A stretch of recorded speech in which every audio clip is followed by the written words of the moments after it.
Thank you very, very much, everyone, for being here today.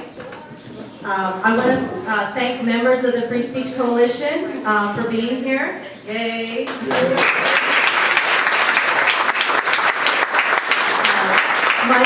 My name is Joleen Garcia. I am an community organizer, and I am supporting the Free Speech Coalition. I want to thank the city officials. We will introduce you in the program, but I want to thank you all for being here as well. We will start our program today with an invocation, and this is Ms. Washington from Neighborhoods First Alliance. Good afternoon. Would everyone bow their heads in prayer, please? Dear Heavenly Father, once again we come before thy throne of grace with bowed heads and humble hearts. Dear Heavenly Father, we just praise and uplift your most holy and precious name. We ask in the name of Jesus to be with us as we have this meeting, dear Heavenly Father. We ask that everyone be touching and agreeing with one another in the name of Jesus. For we know that we can't do anything without you. And we just asking in the name of Jesus for you, your Holy Spirit, to be here with us, dear Heavenly Father, and guide us in the right way, dear Heavenly Father. And we just thank you and praise you, your most holy and precious name. And we thank you for everyone that are here today. And we pray and ask in the name of Jesus to touch and bless each and one of us in the name of Jesus. In Jesus' name we pray. Amen. Amen. Thank you, Ms. Washington. I'd like to also start by giving the focus of today's meeting. But first, just a few hospitality announcements. So we have some water available over here. We also have the facilities. Restrooms are on this side. Barbie has some note cards. And so those note cards are available for folks from our coalition to write comments and also write your questions. And please pass it over. We're going to organize our comments and our responses to the city. So please let Barbie know. I think we're going to make them available in every row and just make sure that folks have access to them. Yeah, just like hold your questions because your question might be answered throughout the presentation, and then at the end we're going to have room for questions, and that's when you can give us your little papers. So I'm going to pass them down, and I have pens, and if you have questions you can write them down. If they're not answered during the presentation, then give them to us and we'll ask them. So the purpose and the focus of today's meeting is to really be in service to our First Amendment rights. Here in San Antonio, every resident should have access to the streets of San Antonio for their First Amendment rights and for free speech. So today, the work that we're doing is in service of that and to honor the many, many folks that has helped us achieve that right. And so, so that's our focus today. I just want to keep our eyes on that goal and make sure that all of our actions and our comments are in service of that. So with that, I wanted to introduce the city representatives that have joined us here today. Let me get that.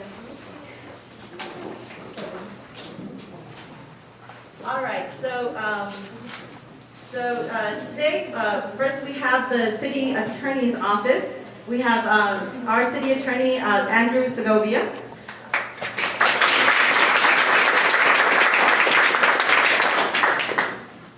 And of course, not everyone signed it. But Elizabeth Provencio is also here, assistant city attorney.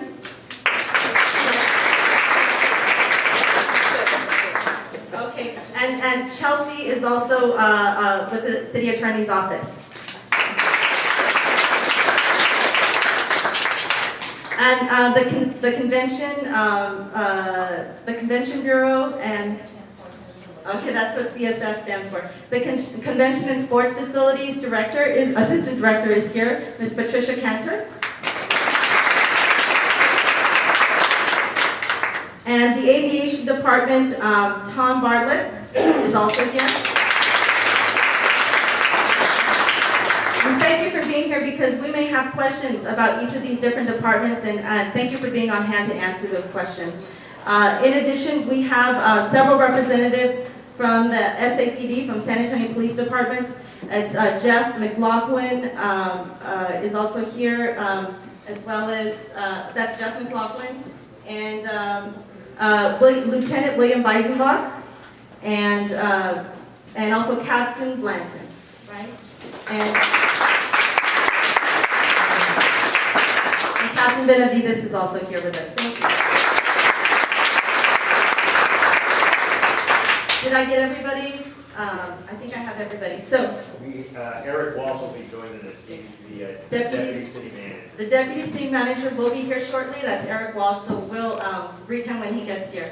I also know that representative from Councilman Roberto Trevino's office is here.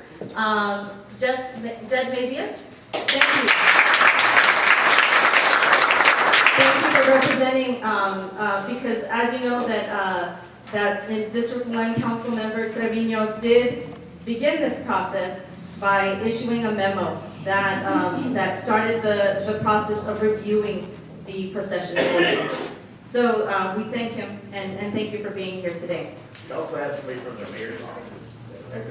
Marisa Bono, policy director. Okay, Marisa Bono, thank you very much.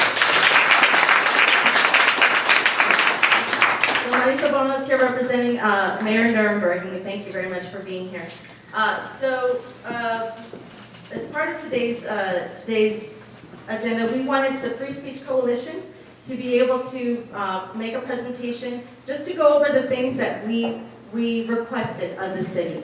So we want to recognize the Free Speech Coalition members that are here today. We're a group of 40+ organizations, and so I will call Alyssa from Blue San Antonio. She's going to be here to list off the organizations that are here represented. But first, I'd like to acknowledge Eric Walsh, Deputy City Manager. Thank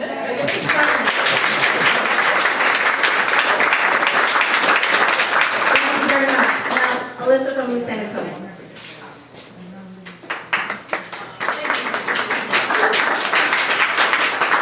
Good afternoon, everybody. My name is Alyssa Pope. I'm the field organizer at Move San Antonio, and we are a proud member of the San Antonio Free Speech Coalition. And like Joleen said, I'm just here to recognize all of the other organizations who are in attendance tonight. And so tonight we have Domesticas Unidas. Woo!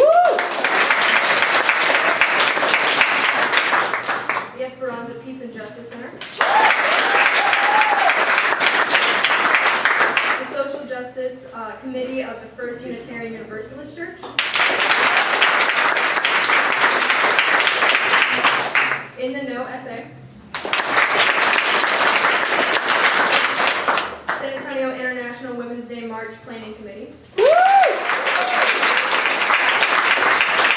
Juneteenth. The March for Science San Antonio.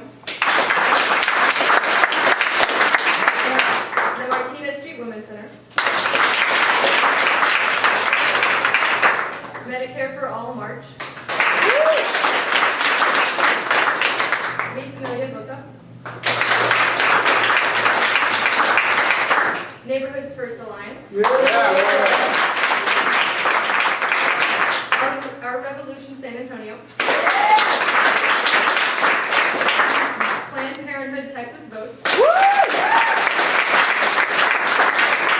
Politiqueers. San Anto Cultural Arts. Say Tex 4. Southwest Workers Union. Texas Indigenous Council. Unite Here Local 23. The Texas Refugee and Immigrant Network. Matachines de San Juan de los Lagos. And Texas Indivisibles 20, 28, and 23.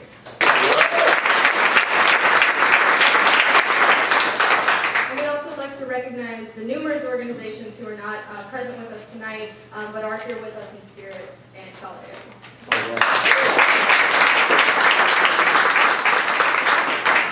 So the Free Speech Coalition would like to make a presentation to our city representatives, just to go over some of the data and the reasoning behind our requests. So we'll start with Sofia Sepulveda. Joleen, before we do that, can we just make some quick preliminary remarks? Just like 30 seconds. Oh, 30 seconds. All right. Yes, there's a lot of That's on my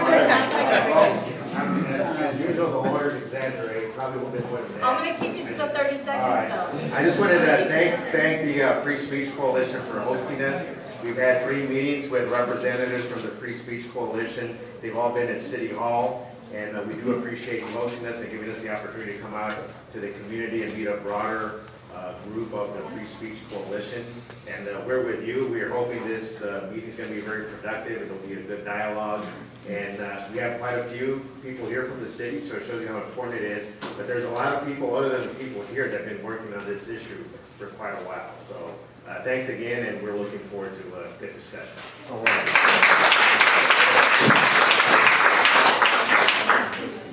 Thank you. So I will turn it over to Sofia Sepulveda. She's going to be the first person giving. We have a very active group. So each of our members have either organized marches or they participated in marches and have a lot to say about this process. So I'll turn it over to our members. Hi, my name is Sofia and I represent our Revolution San Antonio and Healthcare for All March and Rally San Antonio. My experience is not unique. When I tried to look for a permit online, it was very difficult to come up with a permit. It mostly came up with building permits and I wasn't trying to build anything except for a march. And so I contacted the police department. The police department turned me over to the bike department and that went on for a few weeks. Then finally contacted the city council office and they told me to reach out to Officer McLaughlin here, and he told me that I could do the march, however, the price could range between $7,000 to $10,000. $3,000 of that will be eaten by the city, the rest of the money will have to come out of my pocket. So with that in mind, I first felt very disappointed, but then I remember that I have people who have organized marches without permits before. So I went ahead and ventured to organize my march, even though I knew the risk that all of the people involved with the march will take, which is either be arrested or be ticketed $500 just for participating on my march. The march, thank goodness, went on without a problem. We did not need the help of the police department. We had our own peacekeepers. That's not to say that some people will feel comfortable with them. I myself, as a Hispanic and member of the LGBT community, do not feel very safe with the police department by my side. With that in mind, I want to tell you that $7,000 for a free speech march, it is a very high price for free speech. That is not free speech at all. Thank you.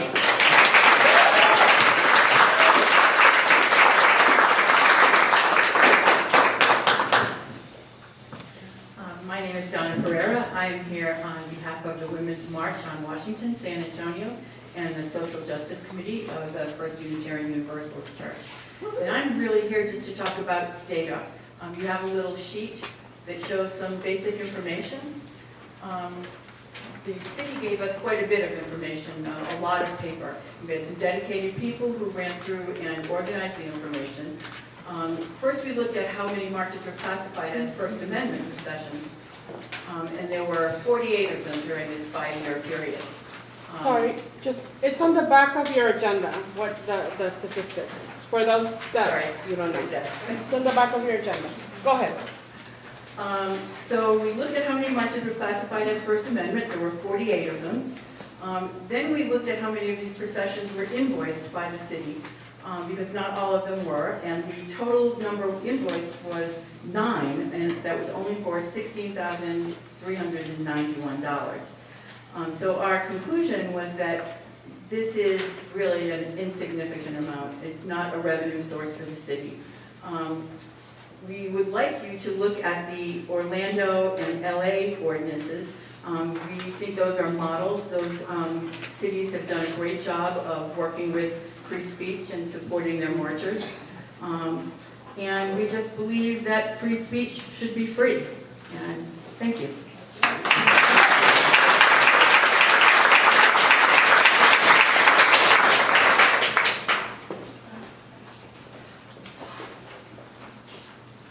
Hi everyone, my name is Barbie. I'm going to be interpreting for Araceli.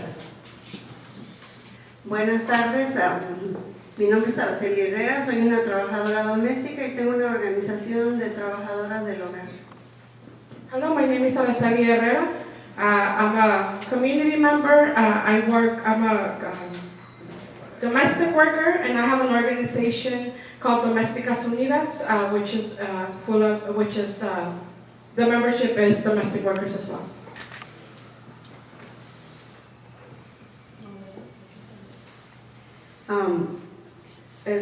También soy de la comunidad pobre de la ciudad de San Antonio, la Sin Voz. En esta administración nuestra comunidad de trabajadores está sufriendo los más terribles ataques. I'm not only a domestic worker, I also belong to the poorest community in the city, the one that doesn't have a voice. In this administration, our community, the worker community, is suffering the most terrible attacks.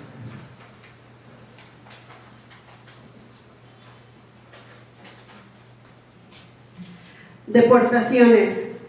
Cuando queremos salir a marchar o manifestarnos, no podemos, porque hay que pagar miles de dólares y no tenemos dinero. The most terrible attacks are deportations. When we want to go out and march or have a rally, we can't because we have to pay thousands of dollars and we don't have any cash.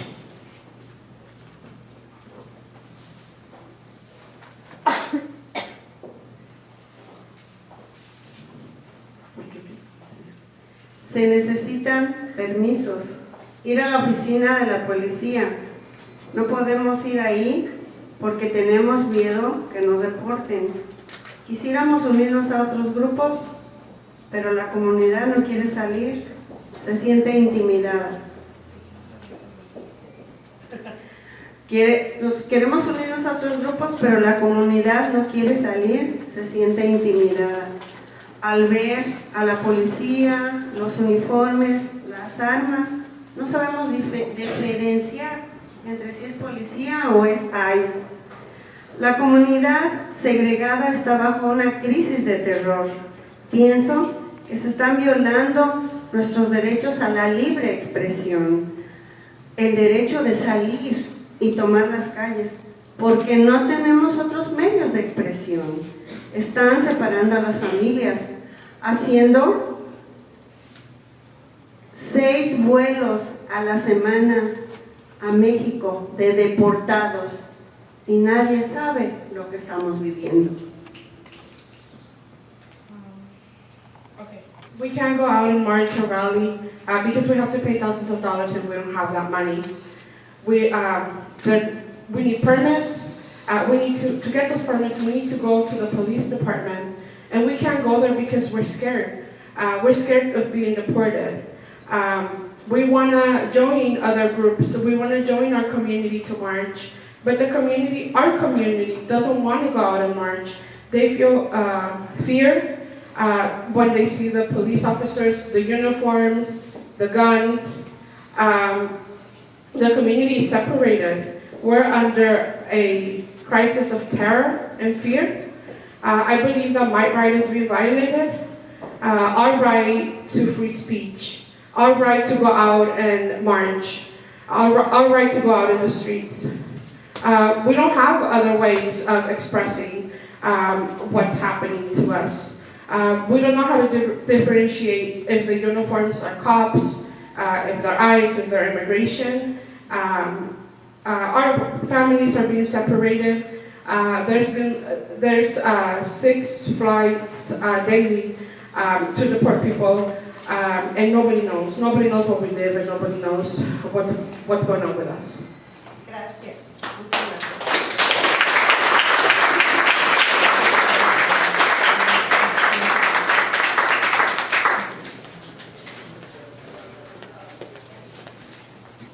Hello, my name is Teresa Barajas, and I'm a member of the organization Domesticas Unidas. I am an immigrant, but I am also a citizen of the United States. For the great majority of Mexican people, religion and culture go hand in hand. One of the greatest expressions of faith and culture for hundreds of years have been our religious processions. There was a couple that started this procession on the west side of San Antonio. They are no longer active, but many of other people are still involved and just waiting for a permit from y'all. Christmas season, these processions take place during the Christmas season mostly. Here in San Antonio, we have these processions for a few years. The participation of the families was beautiful. We had groups of active dancers and many Matachine groups from different churches coming together. Many of these groups were formed by entire families. The children were so happy to dress up and dance and sing along with their parents and even some grandparents. Year after year, they prepared for these holiday events when all of a sudden, all of this stopped. We all learned that the city decided to start charging enormous amounts of money in order to allow us to have our processions. Many of us took this like a rejection from the powers that be in the city to our cultural expressions, to our color, to our religion. We have been carrying this pain for years now. Today we are asking you, may we please continue to have these beautiful events that do not harm anybody, since we do it in an orderly manner. May we continue to enrich the beautiful quilt that our city has been sewing together for so many years. I want to introduce you to Carmen and Eduardo Salas. They will share with you a little of their participation in these processions.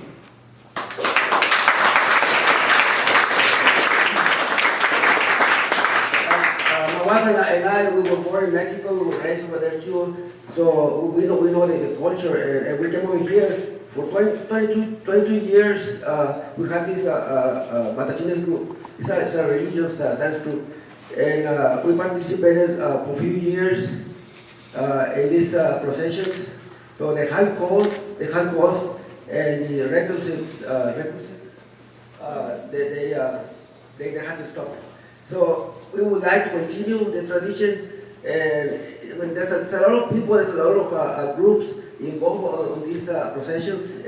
It's a beautiful religious culture that we have, and we really would like to continue with this.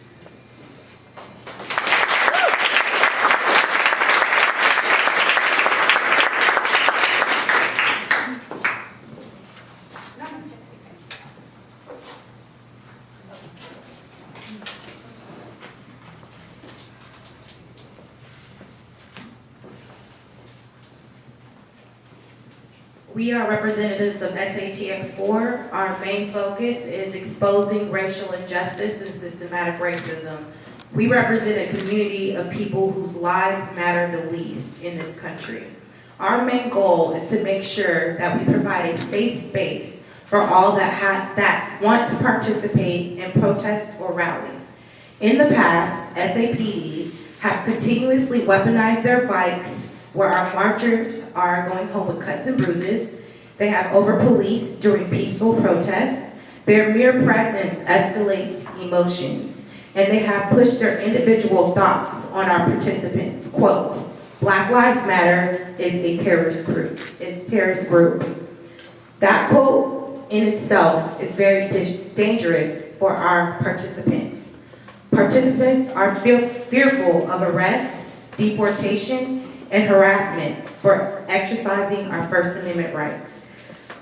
Would you ask a battered spouse to go to their abuser to get help, or a victim of sexual assault to go to the person that assaulted them for help?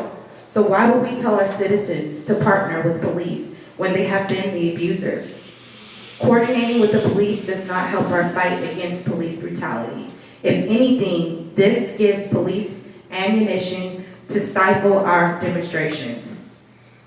What is even more apparent that SAPD have over-policed our organized protests is more recently there was a counter-protest or a rally for the removal of the Travis Park Monument. The opposing side outnumbered us at least 5-1. They threatened us prior to the event and encouraged those attending to bring assault rifles. They had assault rifles pointed at our group in the parking lot across the street from us, and yet more policing was targeted at us. And they were also looking to make examples of some of our comrades, which resulted in one of our comrades being abused and arrested for just taking up space. If you want to use the example of Charlottesville as a reason to have police involved at rallies and protests, lest we forget that neo-Nazis were the violent party involved with no interference by officers. A woman lost her life and many others were hurt in the presence of police. If SAPD is going to be involved, please make sure they know and they can recognize the real terrorists of this country. We agree that the #1 concern should be public safety. So we are requesting that the permit process be moved from the San Antonio Police Department to a civilian city employee outside of their department. And that we utilize the skills of march marshals and peacekeepers. Dre would like to say something.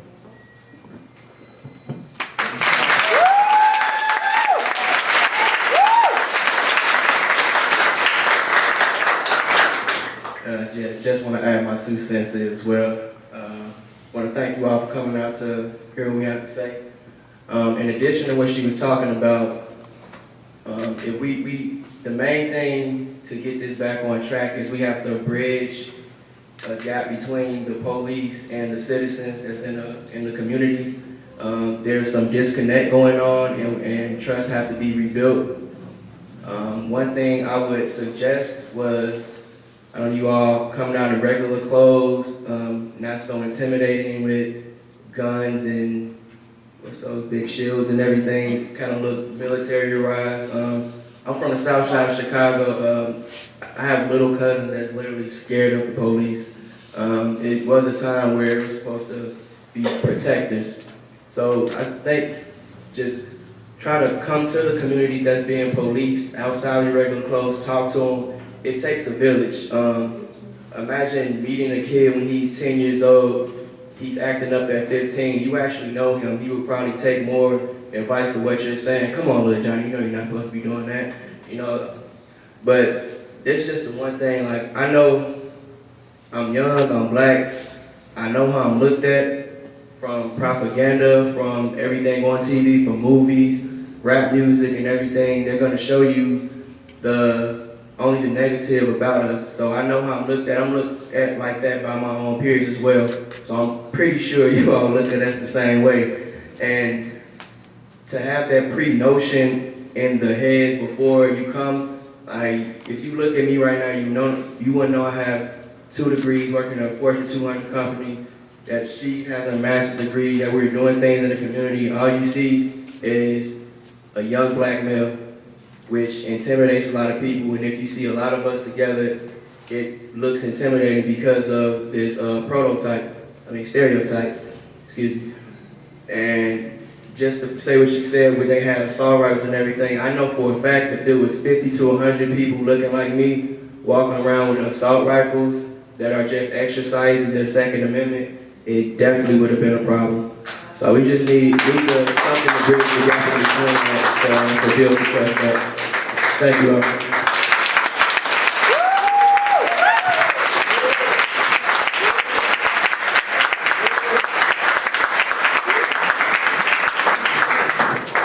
I'm Greg Jackson, representing Neighborhood First Alliance.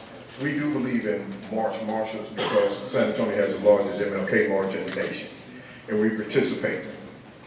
We also train with Neighborhood First Alliance and also with the police department. But during this rally and during the march, we also are the eyes and the ears, and if anything is going on or wrong, we do contact and correspond with the police department. And for the last 25 plus years, Neighborhood First Alliance has been doing this with march marshals. So it do work. I don't think anybody in here personally has anything against the police department, but we do know that there are problems in our community. And I hope that we can find common ground, because that's the only thing that's going to ease this problem. between the police departments in all cities per se, not only here in San Antonio, but this is a nation's problem. And as the young brother just said, when we look at, for some strange reason, when we look at others, we already have a predetermined factor. A predetermined factor is when you done already made your mind up, and there's nothing this person can say or do to change your mind. And that's the problem with most of us. We work on a predetermined factor because, once again, if you looked at the young brother or myself, and just giving you an idea, I'm in the Nation of Islam. And we do this on a day-to-day basis where we go into our communities and work, and we don't carry a gun. Never have carried a gun. And we have cleaned up most communities all over the nation, going back to 1990, and this was on 60 Minutes. We went in Capri Green in Washington, D.C. We did not carry one gun. So, and we saw 99% of the problems in our community just on the base of knowing who we were dealing with and showing respect to one another. And I think that's the other part that's missing out of this equation. Dignity and respect don't work one way. Dignity and respect have to be a two-way street. And I think sometimes it is escalated before you get there. And I think there's a culture here now that automatically when a police is called, you already have your mind made up how you're going to solve this situation. And that's where the predetermined factor comes in. And no matter whether they might look, this is my sister, my brother, everybody in this room, but love got to be at the top of the equation. Because without love, it does not work. So we also have a program that Brother TC, for 45, 46 years, Neighborhood First Alliance, has also worked with the Nation of Islam locally. Wherever there's been a problem, we go in with him and his people and correspond with the police when we do this. Now, self-help is the basis of community development. Now, when I say self-help, it does take more than a village, but for some strange reason, everywhere you turn, there's a problem with the predetermined factor, and this is what I mean. There's no reason for a policeman to be turning over or beating up a 12-year-old kid, and you cannot reason and talk to that person. But we witness this all over the nation, whether they're black, Hispanic, or whatever the case may be. So that means there has to be a systemic problem. The systemic problem is we know that you already have your mind made up on how you're going to solve a problem. So the community is only asking that maybe the retraining, I don't think you can change the stripes of a zebra. Can't do it. So therefore, the training, I don't believe will ever work if you're going to sit up and say we're going to do some retraining. Your mind is already made up. And that's why we have a problem between police and community. But if the community does not have respect for police, then we can leave today because it's not going to solve our problem. And we want to solve the problem with communication, a better way of looking at each other with dignity and respect. And I think that would elevate this whole process, because without it, it's not going to work and we're wasting time. But I thank you for your time.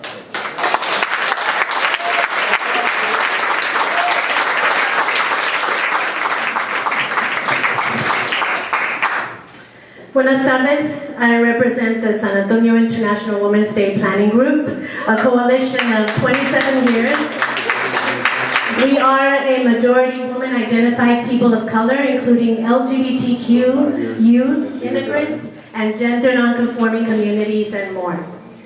Our members are part of our city's most vulnerable communities and hold a range of perspectives on whether or not to have a relationship with SAPD regarding our safety during marches and direct actions. For this reason, we've designated peacekeepers among us in an attempt to create a space where any of our members would feel safe to bring our families, our partners, our students, etc. to our march. We've developed training for our peacekeepers, and we've earned the trust of much of our community to provide traffic control during street marches and direct actions, and to provide a trusted buffer, not only between marchers and counter-protesters, but between marchers and police officers.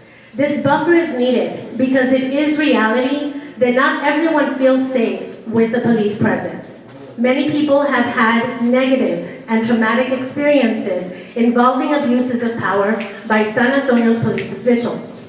While we did experience a general improvement in the police's regard for our peacekeepers at our women's marches that held at the beginning of this year, when we were asked to support other marches after that as peacekeepers, we, along with other marchers, were met with more police aggression than I have ever seen here.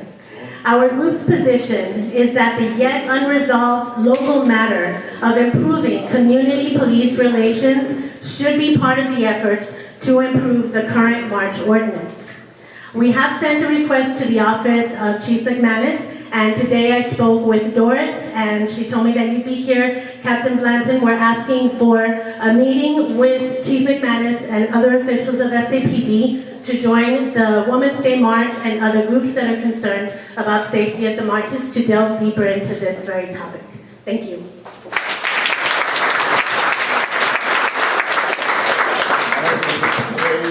As an organizational leader, I've been organizing marches here since 1995.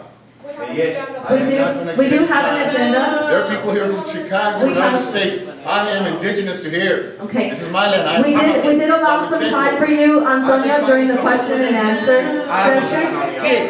Yeah, please respect me and give me some time. Okay, just a I am second. an organizational leader. Well, I'll tell you. Antonio, we have a question and answer section. Afterwards with you all, for my organization and for other organizations that are not here, that are not getting time to speak on this issue. Okay, thank you. Thank you. Thank you. For nothing.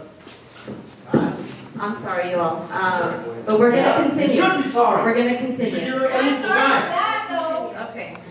So, You're disgraceful. I wanna turn y'all's attention back to the purpose and focus of the meeting. But I also want you to notice that there's testimonials on the screen back here. Folks have taken the time to share what they've experienced, and so there's been opportunities for folks to also share their experience in testimonial as well. So very important, very important. So the experiences of our coalition have shaped our request to the city.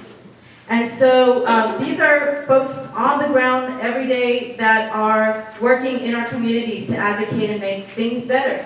And so we wanted to just go over, summarize what we asked of the city. Okay, so number one, the Free Speech Coalition asked the city to eliminate costs for First Amendment marches. That was very critical, very important. Number two, we asked the city to consolidate the march permitting process and make it more accessible and more consistent across the board so everybody would know what to expect when they want to exercise their right to free speech. We asked for the permitting process to be independent of the San Antonio Police Department. You'll see in these testimonials, you'll see in what we said today, that there are serious issues that we need to address, and those haven't been addressed, and so we don't feel that the SAPD is the best place to have the first permitting encounter for marches. And so what we want to do is have a civilian outside of that office to be able to work with and coordinate for our marches. The other issue that we brought up is a response from City of San Antonio in a timely manner. So when we submit a permit, we ask that it be turned around within 3 days so that we know with certainty that we can move forward exercising our free speech.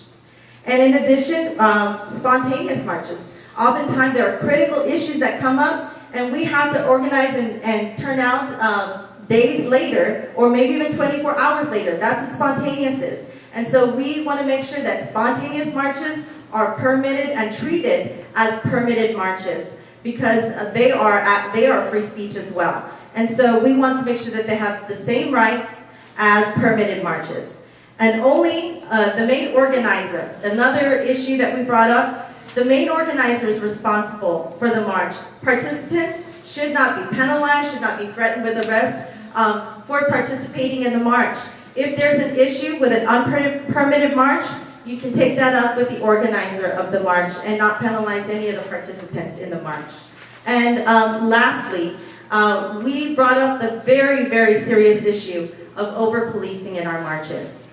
And we brought up a solution. We brought up a solution to the city. We said our community has a practice in place where we work with each other to keep marches safe. And we have had this for experience with the Neighborhoods First Alliance and the largest march in our nation for the Martin Luther King March. March marshals are a critical part of keeping that march safe and actually also keeping the community comfortable with being in that march. And so we're asking that the volunteer march marshals be incorporated into the march process and into the public safety plan. So those are our requests to you, and we know that we've communicated this to you months ago, and I know that we've been working in good faith with you all to try to get these things accomplished.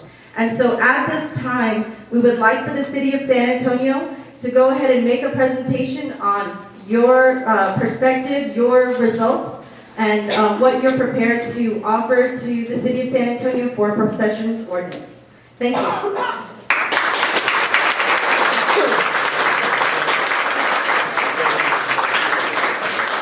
You want us to stand up? Or you... There's a mic right next to you. You can stand up. And there's another mic. And there's another one at this end as well.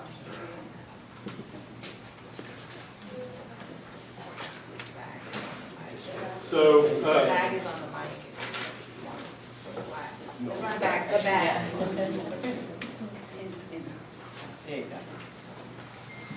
All right, can everybody hear me? Yes. A little longer mic, you can use this one. No, it's okay. Is the mic on? Well, listen, thank you for inviting us here. I think this is probably a lot more conducive than City Hall and a couple of meetings. And I don't want to rehash a lot of stuff.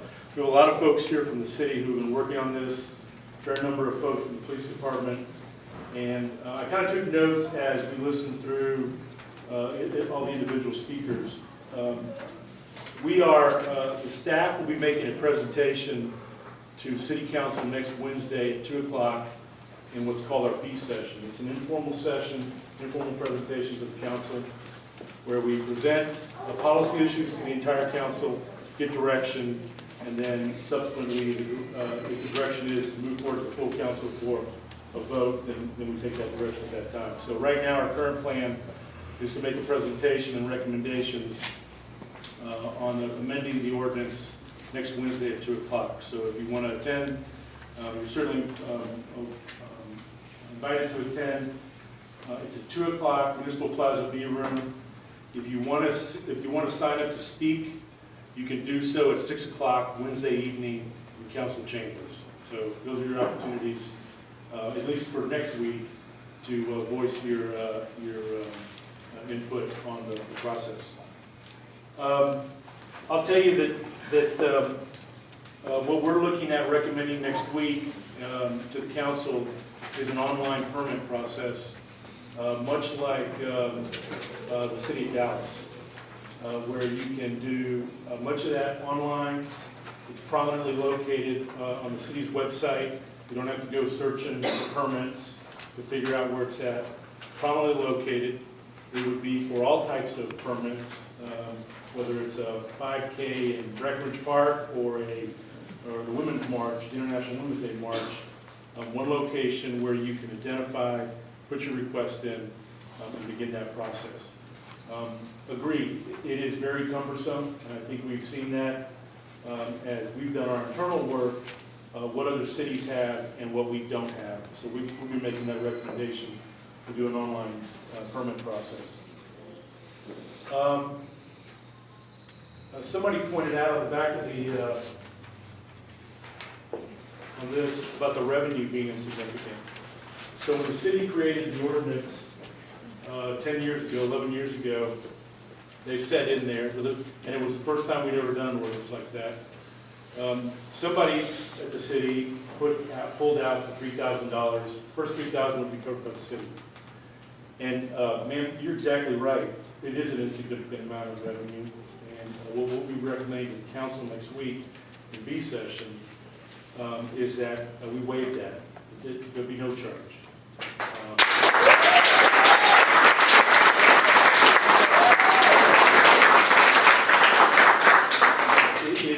insignificant amount of revenue, and I think that we've taken the opportunity, really just between the last meeting that we had with Joleen and Amy, I don't see Amy here tonight, we went back and had the expenses broken out in a different format than what we released to you under your correction plan. And I asked the police department and Captain Blanton and working with Jeff to break out so that we could figure out what are we really talking about.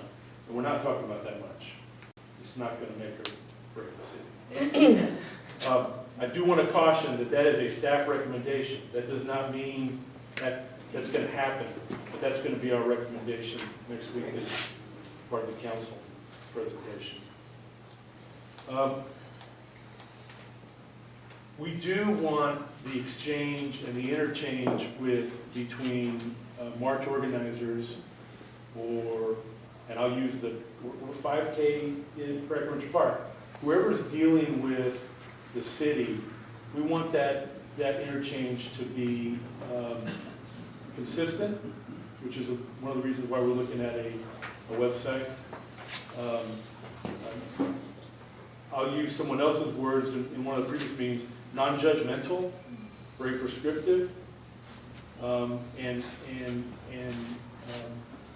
part of that organization of marches, if it's going to be along the street, will entail coordination with SAPD for a traffic safety plan. We do it for MLK, we do it for Cesar Chavez. It's a requirement, and we took some of the information that you gave us at the last meeting, and we spent a lot of time on the phone with Los Angeles, and that's something that's going to have to be a requirement. You can't not include the police department because they're there to help you come up with a traffic safety plan for an event. Now, and all that is to scale. If we have 1,000 people marching down San Pedro or up Houston Street, that's a lot different than 100. And I think the police department is well aware of the fact that there are different requirements depending on size, or time of day, or location. But that exchange with the police department is still part of the staff's recommendation that it occur before that permit is issued. And we're going to try to do our best to make sure information and a nice FAQ is included within the website so that people that are just gathering information, they're not ready to organize a march, they're just looking for information, that they have a place to go on the website. One of the other things that we followed up on from one of our previous conversations, again with the city of Los Angeles, was the use of march marshals. And somebody talked about it earlier. We do use them for MLK. And certainly we will be making the recommendation that we utilize, the organizers could utilize march marshals for inward-facing duties, much like the gentleman talked about how they're utilized for MLK. Not to control traffic or direct traffic, but to help guide inward and assist the overall event. Those are all good models. We've spent a lot of time on the phone with LA, the City of Dallas' website. If you don't like it, then feedback is appreciated over the next week. Very few things we actually copied from the City of Dallas, so I'm leery. But they do have a nice interactive website with a map that allows you to kind of outline kind of what you're thinking about. And it is non-prescriptive and pretty consistent. So, and then noted, I will follow up with Captain Blanton and your request to. Somebody had a request to meet with Chief McManus Before the B session. Before the B session. Now, yeah, we'll talk afterwards. Yeah. Andy, Andy and I are gonna kind of let Jeff. There's a number of things, and I tried to hit the high points of at least the comments that I heard over here at the microphone. Thanks, Eric. I'll cover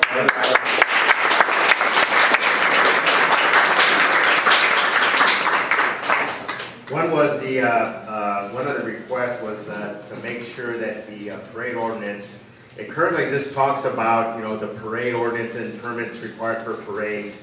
It doesn't mention the rights with respect to spontaneous assemblies. And so we're going to take the recommendation and include that in the ordinance, that that is a right. I appreciate that, but I mean, that's a right y'all already have, but we'll make that clear in the ordinance so that everybody understands that that's a, clear First Amendment right, that you have the right to spontaneously assemble. And so we'll make that part of the parade ordinance, so there's no confusion that people think they may need a permit for spontaneous assembly. So we'll include that recommendation from the team as well. There was a recommendation to have with respect to the parade permit that the organizers would be responsible. Obviously, we'll have to make sure that the organizers are readily identified in the permit process, and we can work on that. That to me is a detail. But I think that can be accommodated as well in terms of the whatever ramifications there are from not getting a permit for the parade. That being said, if it's an unpermitted parade, then the expectation is that it'll be an orderly. I think somebody said an orderly assembly. It really becomes then more of a spontaneous. And as long as the public safety requirements are met, I guess my point is nobody's going to be arrested or cited for parading without a permit. If there's any issue in terms of public safety, obviously, then that's a different issue. But in terms of not having a permit, the actual parade participants won't be cited for parading without a permit. So we're going to take that. We're going to include that recommendation as well. One of the other things I did want to emphasize is as we make, as Eric said, we're going to make these recommendations to the council, and so they'll ultimately vote on that. But regardless of how they vote, one of the things we're going to include in our process is a feedback mechanism for the permitting process. So in other words, as you or your organizations go through the process, if there's something you encounter that you find burdensome or problematic, there'll be a feedback mechanism so that the city becomes aware of that. We're going to build that into the process as well. And we've also committed to your coalition leaders that after the council votes, it's not the end of this process. We're going to set up meetings. We don't know yet whether that'll be monthly or quarterly, but we want to continue the dialogue with these organizations and with your leadership because we do feel it's important that we continue the dialogue. And I can tell you from working with the new council that they are very, very much keen on continuing the engagement with the community on all levels.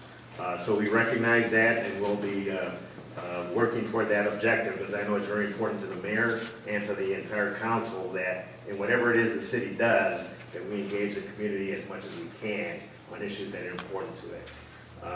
With that, I think I covered most of what the elements or what the requests are, and obviously we're open for questions, and part of the hopefully question and feedback would be some discussion or some discussion in terms of the police department, how the process works in terms of coming up with a plan.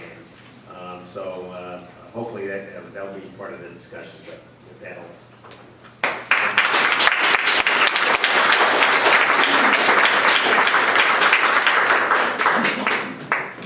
Thank you for your presentation. We appreciate that. So at this time, y'all may be thinking some things, y'all may have some questions to ask. Please utilize the sheets of paper. We're trying to make sure that we ask questions in an orderly fashion. So Barbie is available to pick up those sheets, and some folks have just handed it to me as well. But I have some questions to start off with while you're formulating your thoughts. Number one is to say thank you. First of all, we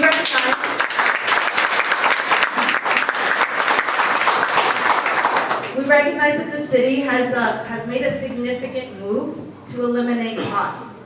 I know that was not where you started. I know that that's somewhere, a place that you moved to after hearing from us and after listening. This is democracy in action. I just want to point it out, and I just want to say that I'm very thankful. I'm very thankful to see that our city staff is acting in such a manner to listen to the community, and my hope is that we build on that.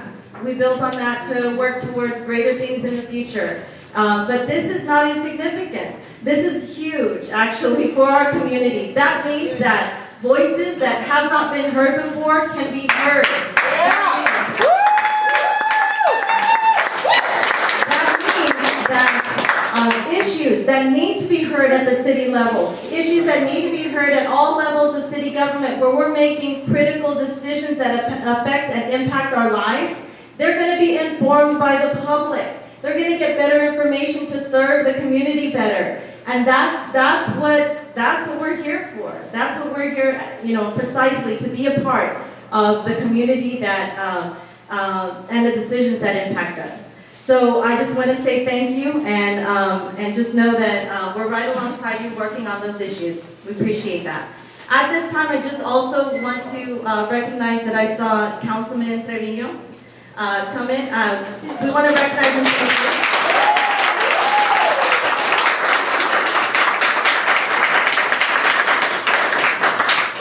So, Councilman Trevino, we do know that you helped start this process off, and look at the result. The result here today is public participation.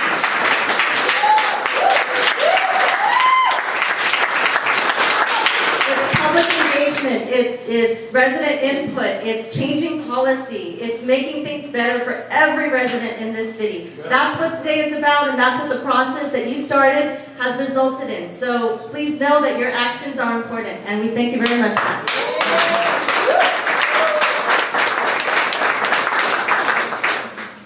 So good questions are coming up here. So one question that we had that is a bit critical is that the city has centralized the permitting process to an online process. However, for folks that are not able to access the website to get this information, is the information going to be available in a physical location so that we can access it, because the digital divide is a very real thing, and not everyone has access to the internet. So is the information going to be available in a physical location, accessible to the community? You know what, to be honest, we've been so focused on the online, I'm not sure we've had a lot of conversation about that, but that's the next thing that I guess we need to think through before next Wednesday. Maybe if it's available at branch libraries.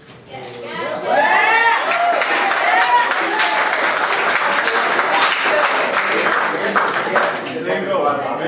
Yeah. So we would appreciate it. It sounds like libraries are good.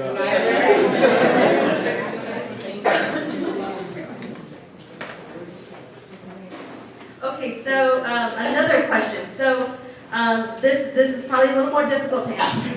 The new city proposal still requires a face-to-face meeting with the police. We see this as an impediment to folks that have legitimate fears and concerns about their interactions with police. We've heard from immigrants that say they don't want to walk into the police department to have those meetings to work out a public safety plan for a march. Why should we impose that on our communities? And so this is what I would ask, and our coalition has discussed this. Is the city open to designating a staff member outside the police department to serve as a liaison, a coordinator, to coordinate with other departments and to facilitate communication for the permitting process? So that is a question that maybe take some thought. Yeah, it'll probably take some thought. I mean, we'll need to kind of talk through how that, we'll need to sit down and kind of figure out the model that we relied upon in Los Angeles had a direct connect with the police department. And while we heard some people talk about the fear of interacting with the police department, the reality is that the police department is a critical piece of the traffic safety plan. And I don't think our intent, the city's intent, isn't to scare anybody on this throughout this process. The intent is to facilitate that process. And the police department, I think, we've had a chance as we've gone through this process to really dig into what is the process they go through internally. And so I'm not sure that we're in a position right now to recommend that there be another individual or entity within the city that acts in addition to the online permit or the paper permit and the police department. SB4 ordinance. I'm sorry? The SB4 ordinance. I'm sorry, I'm speaking out of turn, but I just wanted to throw that in there. And I believe the comment is just that the SB4 ordinance, obviously, or the law. It's a law. I think you know that we're talking about that fear of deportation Yeah. and fear of coverage. But we can, Eric, if Elizabeth address that. And so tangentially, and this is a real important piece, especially since you raised it, so for those of you that do work with immigrant communities, there's been an ongoing discussion from the summertime in anticipation, and just to recap, that the city from day one in January, in the direction of our council, and with the lead under Chief McManus, was opposed to SB4. So Chief McManus was testifying in Austin against SB4 because of the very real concerns about what it means for public safety.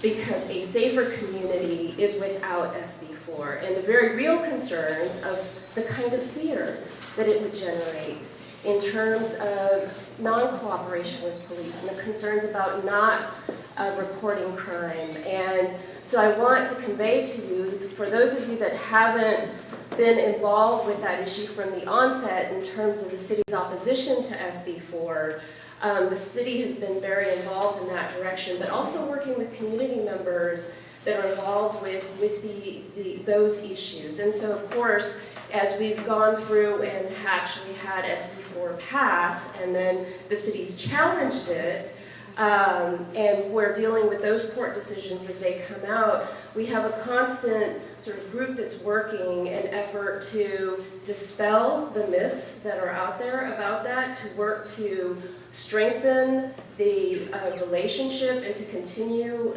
good relationships where we've had them. There was one thing that came up about the inability to distinguish between law enforcement officers. And so to that, we heard that from the community in the summertime. So there's an infographic on the city's website that we've distributed to the groups that are working with immigrant communities that distinguish those different uniforms. So for those of you that are interested in helping to educate and to help dispel those concerns and those myths, and to reinforce that police is here for, our SAPD is here for all of us, and they're committed to making sure that all communities feel ready to be able to pick up the phone and call and participate. And so our ask of you all is to help reinforce that. And so again, if you're involved with immigrant communities and want to help put and get rid of the inability to be able to distinguish, let's help get that word out. Let's show those infographics. Those are what immigration advocacy groups are using. That's what they've asked of us, and so that's what we've provided. And of course, we're continuing to work on those issues. But just wanted to make that a point, Joleen, in light of the broader issues that have been raised.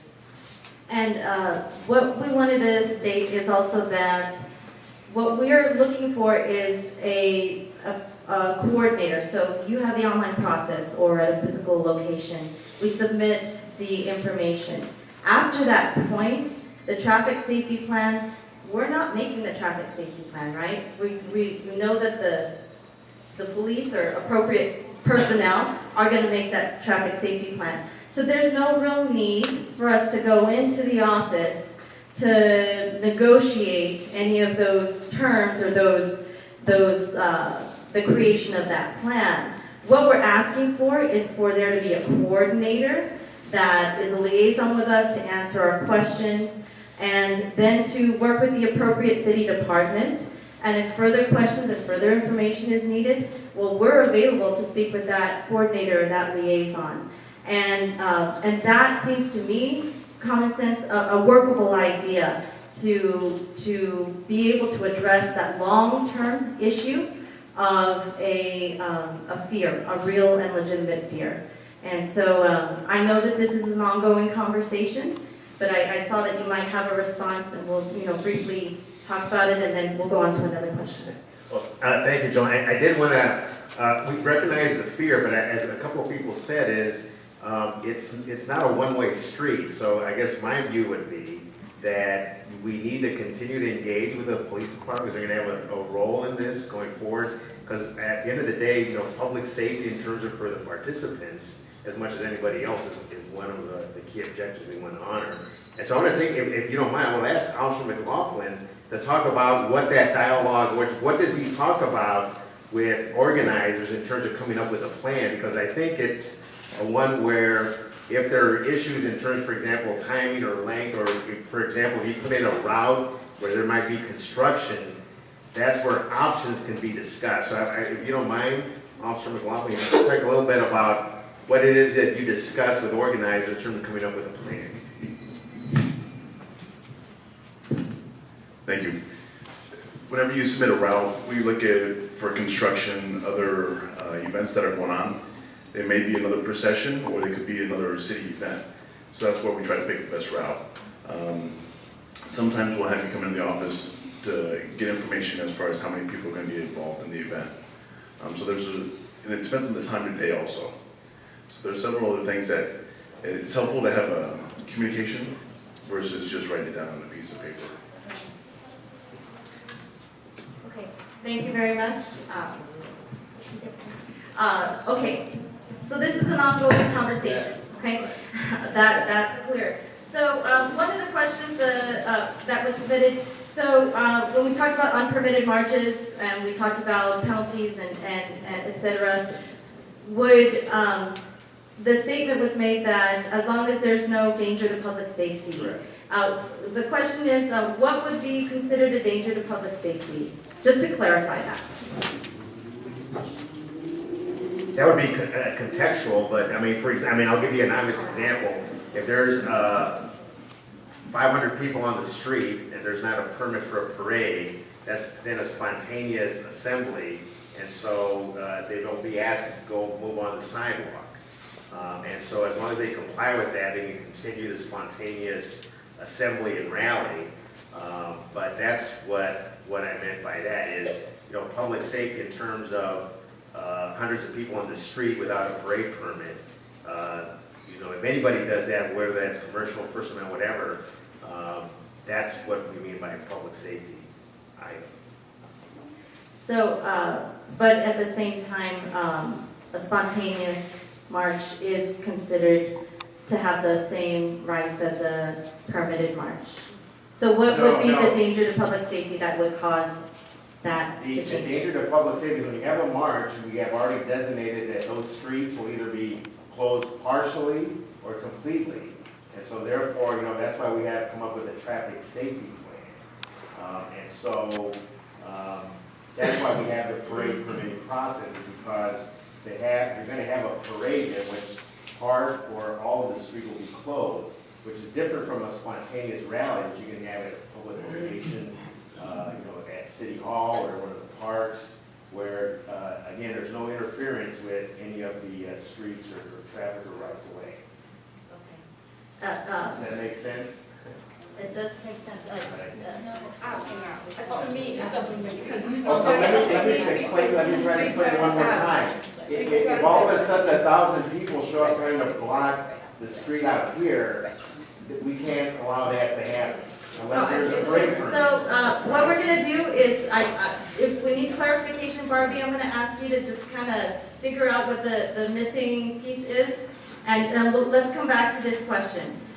Because I do want to maintain like an orderly conversation, and also we do not want to talk over each other. I think it can lead to but I want to make sure that we drill down to the essentials on this issue.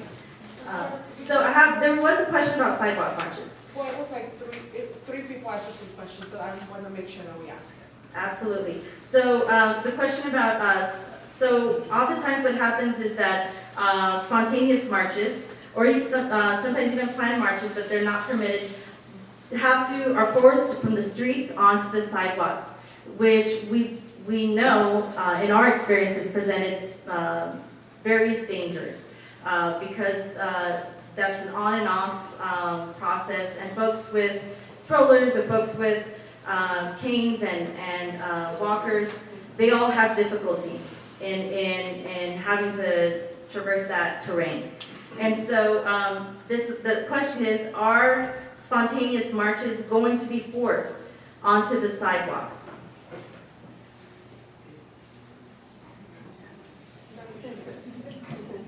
I think you said yes. Yes, the answer is yes, right. Again, the example is, Spontaneous marches, so ones that turn around, an issue happens, 24 hours, and folks organize and go into a march.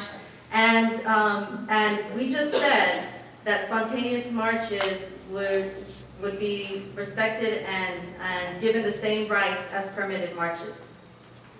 spontaneous marches, spontaneous, well, maybe that's where we're getting confused. Marches, spontaneous rallies, assemblies, those are allowed, and obviously there's contexts where there's a significant enough event where you have 1,000 people, for example, in the streets, and there's no permit. I mean, there's some, event will happen. I mean, we've all seen it. But there, frankly, the city will use its discretion in terms of those spontaneous events where it's clearly enough of an event where we have thousands of people show up. And as always, we'll use our discretion on that. Again, what I'm talking about is 500 people can't just show up outside and block this street without a permit. I guess that's the default position is absent some extraordinary circumstances, no group of individuals, regardless of what their message is, can do that. And that's all, I guess that's all what I'm trying to emphasize and make clear. Is there any more clarification that offered by the city on that question? So the question really is about, all right, so there's lots of feedback on this. Let me get this in a concise form and again follow up on that issue as well, because we have some other questions. So who makes the call to add more police to an event? Would that be the police chief? Would that be mayor's office? Who makes the call when it comes to adding more police onto an event? Are we talking about a spontaneous Any march or a permitted. march? A permitted Let's march? start with a permitted march. Who makes the call? Well, why don't we have somebody from the police department talk about what process? Like they the do monument that. removal, then y'all add more police? What's that? Yeah, who make the monument, the removal, then more police come in? On that Saturday event? So the question would be, is it that you wanted to know why there were so many police in that one, who made that call? That event was the police chief. That event was the police chief. It is always the police chief, or? Well, that Saturday event was the police chief, yes, ma'am. Not cities, I mean. No, we don't, no. The chief makes those decisions about whether or not he needs or we should have X number of police officers there, or whether or not we need more. He makes that call. And then, in a much smaller type of event, where you don't have that type of incident like that Saturday, that's the on-scene commander, but it's the police department that decides. I think probably also some of it is dictated based on the traffic safety plan and the time of day. What we found through this process of internally looking at it was that most of the time they're on-duty officers that may go spend part of their duty, the tour duty, helping along the march. But if it becomes, if it's an unpermitted march and it starts out in the street and then they're all on the sidewalk, and there's people on the street, that could generate more police depending on what happens. But the on-scene folks will make that decision. Am I correct, Bill? Okay. Well, I would hope it would be the police. Yeah. He's the expert. So Dina, I'm gonna ask that we just we'll wrap up that comment. there's an opportunity, again, this is an ongoing question and answer. We have a few minutes more for more questions, and I want to make sure. So we had one of the folks that participated in the protest at the airport. And this is the question. Will truly spontaneous and peaceful protests be allowed at our airport? And a follow-up to that is, are we going to be relegated to an area where no one sees us? Could I please ask you to use the microphone? Thank you. The short answer is yes. Spontaneous rallies or assemblies will be allowed at the airport, but with caveats, because airports get special protection vis-a-vis First Assembly because they are airports and they're come under federal law. But that being said, I mean, right now what we currently have is a permitting process where I forget how many days in advance, and it's 3 people around a desk, and we know that's not going to work. And so we work with the airport to identify areas that are both visible and safe, but at the same time allow for the continued operations of the airport. We're looking at designating more than just one, so that depending on the time of day, the time of year, what's going on at the airport, that can be accommodated while not interfering with airport operations. And we're also going to do, we're also through policy going to give the airport director some flexibility so that, let's say, if 20 people show up at baggage assembly and it's not during Thanksgiving Day and it's relatively quiet, that he has the flexibility to say, let that go on.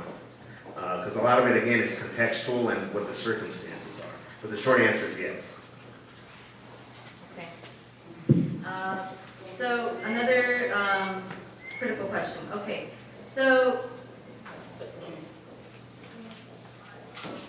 about the time response, what is your response to our request? Is that at least 7 days in advance of a march, we submit an application, and that we would expect a turnaround in 3 days. That was our original proposal to the city. And I didn't hear about an answer to the time response question. So that's the assumption that we're working on as we're designing the online application. But I suspect that. Can I use the mic? I'm sorry. Thank you, Mr. Walsh. Sorry. That's the timeline assumption that we're using as we talk about the online voting process. But I think it's going to require some more work on our part. But that's the goal we're shooting for. Okay.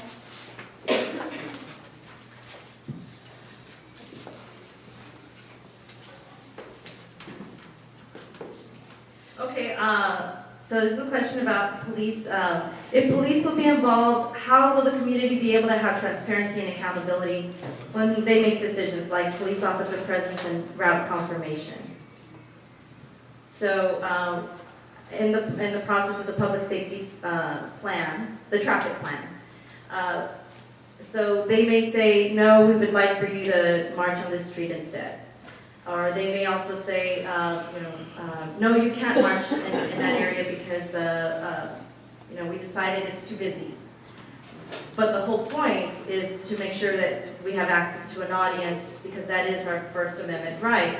So when those issues come up, is there a grievance process? Is there a process to say, well, no, we want to contest that?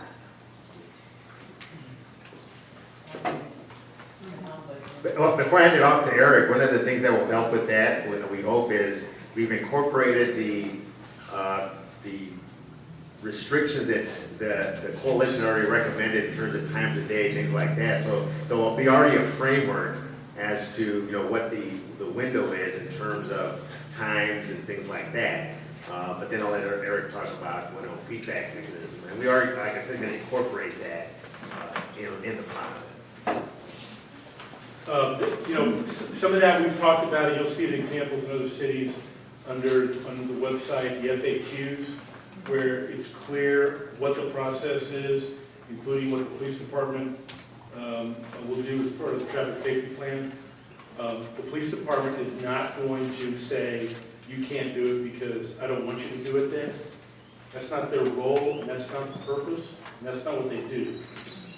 And the grievance process at this point, 207, this phone number, 207-8336, you can call me. Okay. 8336. 207-8336, and you can call me, but that's not what the police department does now, and I think we can probably do a better job as a city outlining that process on this website and under the frequently asked questions section, and we certainly welcome any help from you guys on the types of questions we should put on our website to be answered.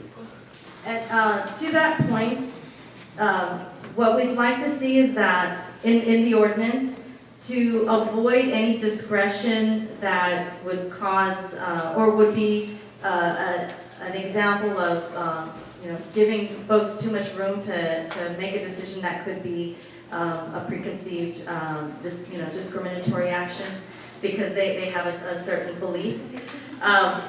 What we're asking is that a permit should be given, and there are only certain reasons why a permit should be denied. So there are only particular reasons why a permit should be denied. It can be, number one, there's a march already there and already permitted for that where you're asking for, or etc. So that's what we're asking for. That would give us the certainty in the ordinance to know that no one is making a decision that is that has some discriminatory nature to it. I think we're talking about having specific criteria. I shouldn't say I think. We will have specific criteria. But, let me jump back to, I think, the spirit of the question. And I'm not naive to know that there are issues throughout this country that we've had incidents here. But I want to make sure that at least everybody in here understands that the intent of the city, of the police department, is not to restrict anybody's rights, constitutional rights, okay? Everybody can watch the news, everybody's got a story, but I'll tell you right now that it's not our intent to do that. That's not what we do now, and I've spent time understanding what the current process is. And I think it's part of the ongoing dialogue that Andy talked about, having with these organizations going forward, a regular check-in point, so that we can talk about things, and not vague examples of something happened to me. Really, the time to deal with issues that happen is immediately. And if there's an issue, in all seriousness, I wasn't kidding when I gave you my phone number. Call me, because we'll deal with it. But I think the police department has been responsive and will continue to be responsive. We will have criteria, but I think it's going to take all of us in this room together, working together to make this new process, potentially new amendments to the ordinance, work. We're going to have to communicate, we're going to have to work with each other, and I think that's critical. And I think it's important that we all talk about that while we're all in one room. Okay, so, and as I heard earlier, there is a commitment to get a face-to-face meeting with the police department to try to begin that conversation, not only on with city staff on other issues, but also with the police department as well. I think that commitment goes to the airport as well, parks. I mean, all these areas that are different than a march down San Pedro, where we have these types of permanent events. Yes, that commitment is there. I mean, I think everybody on the city side is interested in making sure that we're doing things consistently and fairly. This was an opportunity for us to examine how we've been doing it. We haven't looked at this ordinance in a long time. And I'll be quite honest with you, Joleen, I mean, I'm not sure I really realized how we were administering it. And I had an idea in my head what the requirements were, but as we looked at it, we came up with the common sense approach that, yeah, spontaneous events should be covered within the ordinance. It was our assumption that they were. Now that we've talked, they will be included in there. That revenue was insignificant. Jeff probably spent more money, he probably spent more money keeping track of the money that we collected than what we made. So, yeah, it didn't make any sense. And I think that was part of that self-examination that we had internally. So I have one more question, y'all, and looking at the time of the time check, it's 7:05, and I really wanted to wrap things up about this time. So I'll ask this last question, and there's going to be an opportunity to formulate our thoughts and come back to the city. But we've got a quick turnaround because it is next week that they're going to be session. So this is the last question I have. So at our protests and rallies, the police record with cameras and they often take pictures of participants. What part of public safety is that, this question?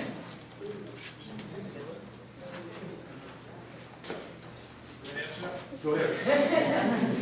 So that serves the purpose, can you hear me? That serves the purpose of documenting everything that's going on, and that's there to both document our action and your action. So it's just there to document the event and make sure that nothing transpired that it was, out of bounds. And if it did, then it's captured on video and everybody can see it. So it's part of that transparency. We do know that there is surveillance that's used for other purposes, and so I think that's the spirit also of that question, is to just figure that out and make sure that in San Antonio we are being truly transparent about the use of surveillance equipment. But that again is an ongoing conversation, and it's something that we saw come to light very recently. We wanted to make sure that question was out there. Folks, first of all, I want to thank you. Y'all came and stood up to our questions.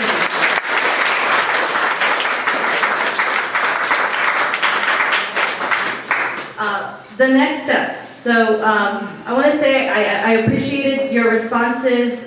There's some follow-up that needs to happen. We're going to work hard to get you the information that you need from us, and then we'll continue working towards that Wednesday B session.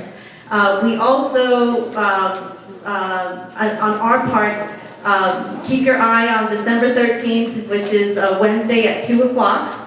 That is a time where B session is going to, where the city council has the work session. And that's where we can also hear what our city elected officials are saying about this. And many of you know because you went and met with your city council member and the mayor as well. So that's going to take place as well.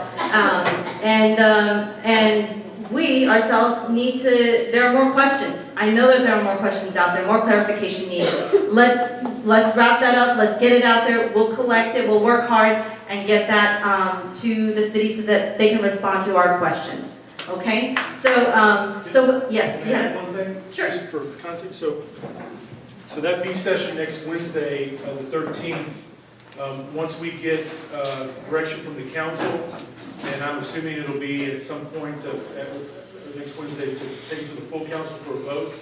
The earliest that'll happen will be in January because the council doesn't meet the last 2 weeks in December. So that allows additional time for conversation or questions. It's not like after on the 13th it's done. That's just the first step we've got to go through internally before we take it to the full council. So there's still time on that back end as well. Excellent, excellent. So let's just show our appreciation, our mutual appreciation of each other.